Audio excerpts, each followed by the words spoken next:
यहाँ पे बच्चों y0 नहीं आ रहा, कोई ना कोई और कांस्टेंट नंबर आ रहा है। डेट्स वाई डायरेक्शन जो होगी n की वो y वाला यूनिट वेक्टर होगी, लेकिन अब पॉजिटिव साइन के साथ होगी। डेट्स वाई वो प्लस डी आ रहा है। ये बात याद रखनी है बच्चों, हिंट के तौर पर एमसीक्यूज में भी आ सकता है। अगर कोई एक दूसरा प्लेन आपको 0 0 के साथ दे दिया जाए, उसमें जो यूनिट वेक्टर होता है वो उसी का होता है, यूज करते हो आप IJK वाला, लेकिन डायरेक्शन माइनस होती है। लेकिन अगर कोई कॉन्स्टेंट नंबर आ जाए साथ में, भला वो नंबर प्लस हो भला वो माइनस हो, तब डायरेक्शन आपकी ऑलवेज पॉजिटिव यूनिट वेक्टर के साथ आती है। अब आपकी डायरेक्शन पॉजिटिव थी तो यहाँ y = 8 है, वो आप यहाँ पे उसके रिस्पेक्ट से सारे का सारा काम करोगे, एक्स जेड प्लेन में चला जाएगा, फिर एक्स जेड की आप लोग लिमिट पुट करोगे और उसके रिस्पेक्ट से सोल्व कर लोगे। अब एक चीज़ याद रखनी है, जब इसके रिस्पेक्ट से बात करनी है, जहाँ पे y आ रहा होगा वहाँ पे 0 पुट करोगे, जहाँ z आ रहा होगा वहाँ 0 पुट करोगे, जहाँ y = यहाँ 8 है तो जहाँ क्वेश्चन के अंदर y आ रहा होगा वहाँ 8 पुट करोगे। इस तरह कैलकुलेशन करनी है। और देखिए जब x = 0 के रिस्पेक्ट से बात करें तो देखिए यहाँ पे 0 आ गया। अब आप डायग्राम देखे बगैर भी हिंट के जरिए बच्चों बता सकते हो, जब x = 0 है इसका मतलब दूसरा प्लेन YZ है। 0 होने की वजह से इनकी डायरेक्शन ऑपोजिट होनी है, तो इसका जो यूनिट वेक्टर होगा वो माइनस साइन के साथ आएगा, तो वो -i आ जाएगा। और YZ की इसी तरह लिमिट पुट कर लोगे तो एट द एंड आपका ये आंसर आ जाएगा इंटीग्रेशन के बाद। अब ये हर एक सरफेस का आ गया था। अब उसके बाद एट द एंड जो आपके पास सरफेस थी वो x² + z² = 9 थी। उधर से देख के पता चलता है हमारा सारे का सारा काम जो है वो आपके पास अब XZ प्लेन में लाई कर रहा है। ठीक है, यहाँ से देखें आपको जो नेक्स्ट प्लेन कहा हुआ था वहाँ पे कहा हुआ था x² + z² = 9।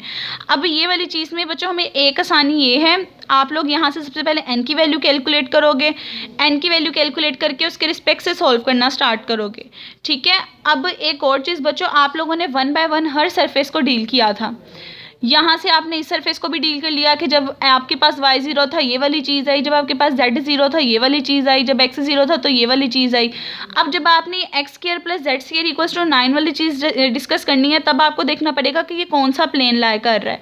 अब बच्चों ये 3D होता है, 3D में हर चीज़ आपको क्लियरली डायग्राम के थ्रू नज़र नहीं आ रही होती। जैसे कि देखें 3D है, यहाँ कहीं x है, यहाँ कहीं z है, यहाँ पे कहीं y है। अब जब ये 0 था तो इसके ऑपोजिट प्लेन की बात हो रही थी। अब जब z0 था उसके ऑपोजिट प्लेन की बात हो रही थी। अब जब XZ प्लेन का एक सर्कल है, इसका मतलब ये है उसके ऑपोजिट प्लेन की बात हो रही होगी। अगर इसके भी ऑपोजिट प्लेन की बात हो रही होगी, इसका XZ का ऑपोजिट प्लेन आपके पास देखिए यहाँ पे XY प्लेन आ रहा है, तो यानी कि जब हमने XZ की कर्व की बात करनी है तब इसका भी ऑपोजिट प्लेन आपके पास XY यूज़ होगा। डेट्स वाई यहाँ पे हमने XY का फॉर्मूला यूज़ करना है। XY के रिस्पेक्ट से आप लोगों ने बच्चों फॉर्मूला लगाना है और फॉर्मूला लगा के आप लोगों की लिमिट कैलकुलेट करोगे और सारे का सारा काम करोगे। करने के बाद 1 बाय 1 जो सबका आंसर आएगा उसे ऐड कर लोगे तो आपका आंसर आ जाएगा।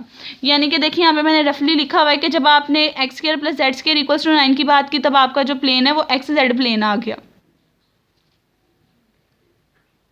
XZ नहीं बच्चों, यहाँ पे XY करना है, मैंने गलती से XZ लिख लिया। आप लिखोगे देखोगे जब x² + z² = 9 की बात हो रही होगी तब आपका XY प्लेन डिस्कस हो रहा होगा, यानी उन दोनों के ऑपोजिट वाला प्लेन। z = 0 की बात हो रही होगी उसका ऑपोजिट प्लेन डिस्कस हो रहा होगा। y = 8 की बात हो रही होगी उसका ऑपोजिट प्लेन डिस्कस हो रहा होगा। x = 0 की बात हो रही होगी तो उसका ऑपोजिट प्लेन डिस्कस हो रहा होगा। एट दी एंड ये जितने भी आपके पास प्लेन्स निकलेंगे आप उन सबके आंसर्स को ऐड कर लोगे तो टोटल आपके पास सरफेस का आंसर आ जाएगा।